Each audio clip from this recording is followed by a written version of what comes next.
வணக்கம் நண்பர்களே. தமிழ் மொழியுடைய முதுபெரும் மொழி ஆகிய தமிழ் மொழியுடைய சிறப்புகள் பலவாறு நம்ம பேசக்கூடிய அதே நேரத்தில் குறிப்பாக 2 செய்தி நம்ம சொல்லி ஆகணும்.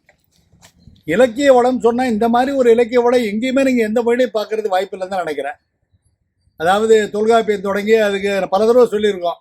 அப்புறம் 14 கீழ்கணக்கு நூல் ஆகிய 8 தொகை 10 பாட்டு, அப்புறம் 14 மேல் கணக்கு நூல்கள், அதுக்கப்புறமா வரக்கூடிய இடைய 50 சிலப்பதிகார், மணிமேலை, அப்படியே வளையாவதி, குண்டலகேசி, அப்புறம் இடைக்கால இலக்கியம் சொல்லக்கூடிய கம்பராமாயணம், பெரிய புராணம், தேவாரம், திருவாசகம், திவ்ய பிரபந்தம், இப்படி அதுக்கப்புறம் வரக்கூடிய 96 வகை பிரபந்தங்களை உள்ளடக்கிய சிற்றிலக்கியங்கள்லேருந்து கடைசியாக இருந்த வல்லார்படை திருவருட்பா வரைக்கும் இப்பேற்பட்ட ஒரு விரிந்து பறந்த தமிழ் இலக்கியத்தினுடைய செறிவு, வளமை, இலக்கிய வளம் தமிழுக்கே உண்டான தனிப்பெரும் அடையாளம்னு நம்ம சொல்லலாம். இதை பற்றி பல தலைப்புகள் நம்ம விரிவாக பேசியிருக்கோம். எந்த வகையில் மற்ற இலக்கிய தமிழ் இலக்கியம் மாறுபட்டிருக்கு, எப்படி உலகத்திற்கே முன்னோடியான ஒரு நிலையில் அப்படி சீரிய செம்மாந்த நிலை தமிழ் இலக்கியம் உலகத்திற்கு தமிழுடைய பண்பட்ட நாகரிகத்தை பறைசாற்றுகிறத பற்றி விரிவாக நம்ம பேசியிருக்கோம். தொடர்ந்து பேசவும் போகிறோம். 2வது ஒரு தனிப்பட்ட சிறப்புன்னு நான் என்ன நினைக்கிறேன்னு கேட்டிங்கன்னா, இந்த தமிழ் மொழியில் இருக்கிற மாதிரி கலை சொற்களும் அறிவியல் சொற்களும் வேறு எந்த மொழியிலும் இருக்க முடியாதுன்னு நான் சொல்லுவேன். அது ஒவ்வொரு காலத்திலும் புதுசு புதுசாக நம்ம அதை உருவாக்கி கொண்டு வரோம். நம்ம அது வேற எந்த மொழியும் அந்த அளவுக்கு இருக்கான்னு கேட்டால் சந்தேகம் தான் நான் சொல்ல முடியும். உதாரணமாக உங்களுக்கு அன்றாட வாழ்க்கையில் பயன்படுத்துகிற விஷயம் பாரு, சாதாரண சின்ன விஷயங்க. நம்ம ரன்வேன்னு சொல்கிறோம், அதுக்கு ஓடு தளம்னு சொல்கிறோம். அதே மாதிரி கிரவுண்டுக்கு நான் சொல்கிறேன் ஆடு களம்னு சொல்கிறோம், பிச்சுக்கு களம்னு சொல்கிறோம், ஸ்டேடியத்துக்கு ஆடல் அரங்கம்னு சொல்கிறோம், அரங்கம்னு ஸ்டேடியம்னு சொல்கிறோம். அற்புதமான வார்த்தைகள், சின்ன சின்ன விஷயம். இப்போ வேறு மொழியில் அது இருக்குமா, நூலகம், நூல்களை அகத்தே கொண்டது நூலகம். மில்க் பார்லர்னு சொல்கிறோம், பாலகம்னு சொல்கிறோம். ஃபோட்டோ காப்பிங் சொல்கிறோம், ஜெராக்ஸ் சென்டர்னு சொல்கிறோம், நகலகம்னு சொல்கிறோம். அப்பேற்பட்ட பொருத்தமான வார்த்தைகள். சின்ன விஷயமா இருக்கணும். பேருந்துன்ற ஒரு வார்த்தை, அதுக்கு ஈரான வார்த்தை வேறு மொழியில் இருக்குமா? எல்லாம் பஸ் ஸ்டாண்டம்மா, இந்தியில் பஸ் ஸ்டாண்டுன்னு தான் சொல்லுவாங்க மற்ற மொழிகள். அப்படியே அதை டிரான்ஸ்லிட்ரேட் பண்ணி தெலுங்குலையும் மலையாளத்தையும் கன்னடத்தையும் எழுதுவாங்க. தவிர பேருந்து நிலையம், இந்த நிலையம்ன்றது எப்போ அற்புதமாக வார்த்தை. ரயில் நிலையம், விமான நிலையம், பேருந்து நிலையம். நிலை கொண்டிருப்பது நிலையம், நிலைக்க பெறுகின்ற காரணத்தினாலே அது நிலையம் என்று வழங்கப்பட்டது. பேருந்துகள் நிலை பெற்றிருக்கக்கூடிய இடம் பேருந்து நிலையம், ரயில்கள் நிலை பெற்றிருக்கக்கூடிய ரயில் நிலையம், அப்படி சொல்லிட்டே போகலாம். அந்த மாதிரி பார்க்குறப்ப இன்றைய ஒரு விஞ்ஞான வளர்ச்சி மிகுந்த ஒரு காலகட்டத்தில், நவீன இந்த நவநாகரிக இந்த காலகட்டத்திலும் கூட ஒவ்வொரு படைப்புகளுக்கும் புது புது கலைச்சொல்ல தமிழை கண்டுபிடிச்சிட்டு போயிட்டே இருக்கான். கணினி, கணிப்பது கணினி, கம்ப்யூட்டர் கணினின்னு சொன்னோம். உடனே லேப்டாப் என்னன்னு கேட்டாங்க, மடிக்கணினி. அதே மாதிரி தொலைபேசின்னோம், ஃபோனுக்கு தொலைக்காட்சின்னோம். இப்பேற்பட்ட அற்புதமான வார்த்தை. அப்புறம் செல்ஃபோன் வந்தது, கைபேசின்னோம், அலைபேசின்னு சொன்னோம்.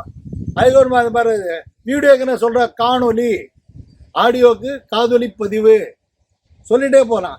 யூடியூபுக்கு வலை ஒளி, நம்ம பேசுகிறோம் யூடியூப் இருக்கே, வலை ஒளின்னு தான் பேர் இதுக்கு. அந்த மாதிரி விஞ்ஞான சொற்களும் கலை சொற்களும் அறிவியல் சொற்களும் தமிழ் மாதிரி எந்த அளவுக்கு இருக்கோ அந்த மாதிரி வேறு எதுலையுமே இருக்க முடியாதுன்னு சொல்கிறேன். இது ஒரு தனிப்பட்ட பெருமை. இப்போ மைக்ரோபயாலஜின்னு சொல்கிறோம், நுண்ணுயிரியல் அப்படின்னு சொல்கிறோம். ஜுவாலஜி, விலங்கியல், பாட்டனி, தாவரவியல்னு சொல்லக்கூடிய அளவில் புவியியல், ஜியாலஜி, அது மாதிரி ஒன்றுத்துக்கும் ஒவ்வொரு அந்தந்த துறை சார்ந்த கலைச்சொற்களை தொடர்ந்து தமிழை உருவாக்க முடியும். அதுதான் தமிழுடைய தனிப்பெரும் ஆளுமைன்னு சொல்ல முடியும். மற்ற மொழி அந்த மாதிரி அதற்கு அந்த அளவுக்கு ஒரு ஸ்பேஸ் இருக்கான்னு தெரியாது எனக்கு. சரி, இது ஒரு பக்கம் இருக்கட்டும்.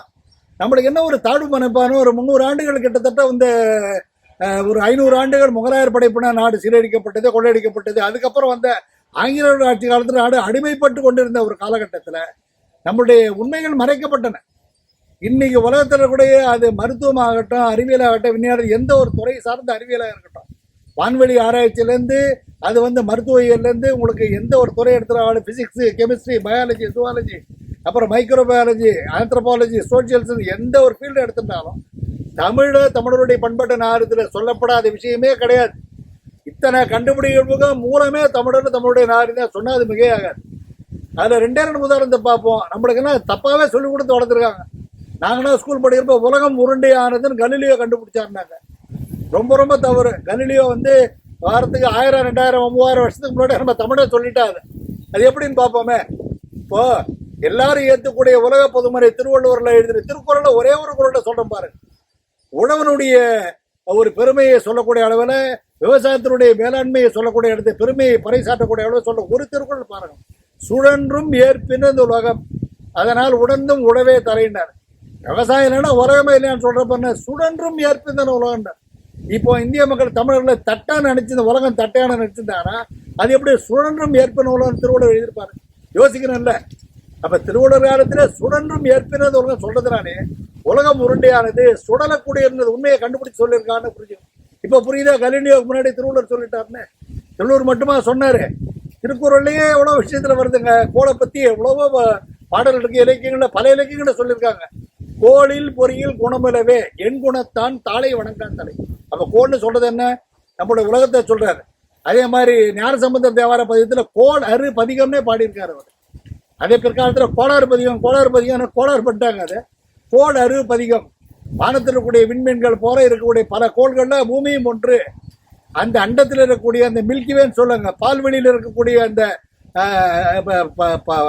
எண்ணிலடங்கா கோள்கள்ல அது விதிக்கப்பட்ட அந்த சுழற்று பாதையில அப்படி சுத்திட்டு வருது. அதனால அந்த உலகம் ஏறு சொல்லக்கூடிய அளவுல அதுலயும் சொல்லியிருக்க கோள் அறுபதிகம். அந்த கோள்கள் வரக்கூடிய பாதிப்பு தவிர்ப்பதற்கு, பக்தியை பரப்புவதற்காக சொன்ன கோள் அறுபதியத்துல சொல்றாரு. பாருங்களேன் அவரோட பாட்டை. அது தனி 10 பாட்டே இருக்கு. அதுல கடைசி பாட்டை சொல்லுவார் பாருங்க. தேனவர் பொடில்கோள் ஆலை விளை சென்னல் துண்ணி வளர் செம்பொன் எங்கும் நிகழ நான்முகமாய ஆதி பிரமாபுரத்து மறை ஞான முனிவர் தான் ஒரு கோளும் நாளும் அடியாரை வந்து நலியாத வண்ணம் உரை செய் ஆன சொல் மாலை ஓதும் அடியார்கள் வானில் அரசாழ்வர் ஆணினமதுன்னு அற்புதமா போறார்.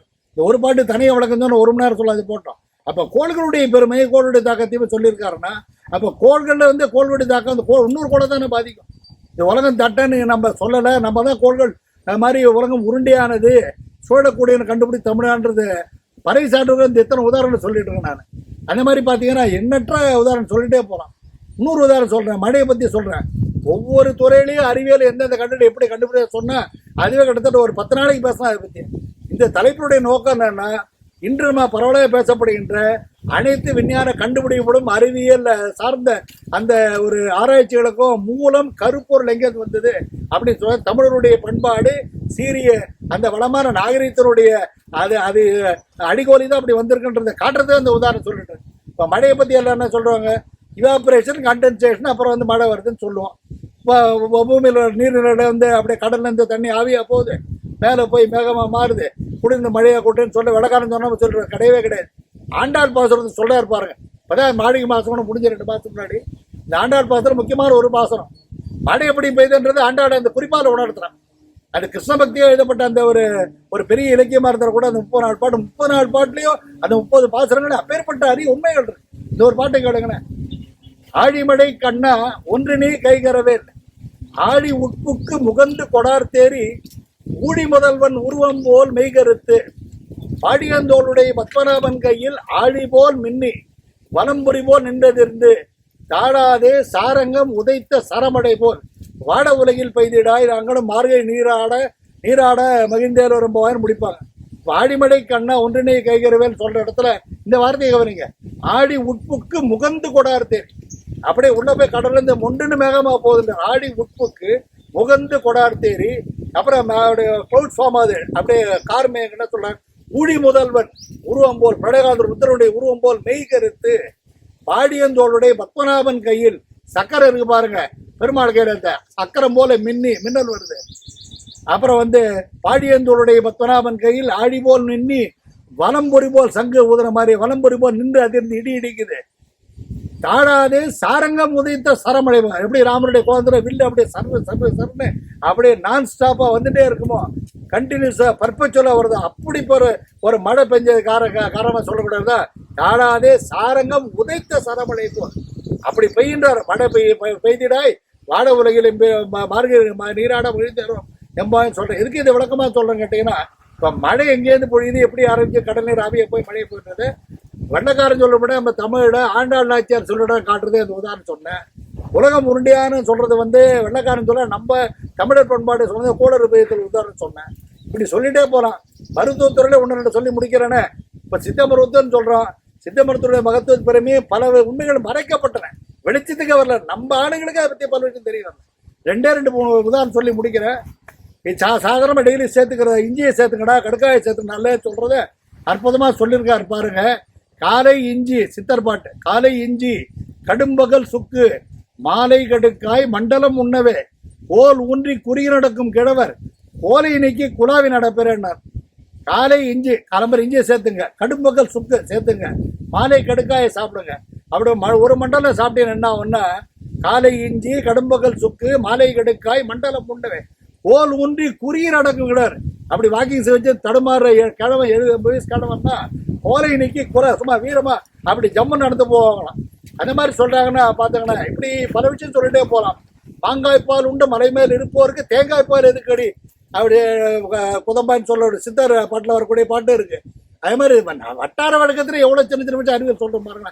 இன்னும் ட்ரெட்மில்னு வந்து 20,000 ரூபாய் கொடுத்து வாங்கி கொடுத்து ஓடுறது இல்லை. ஏற்ற இறக்கிறதாங்க ட்ரெட்மில்லு.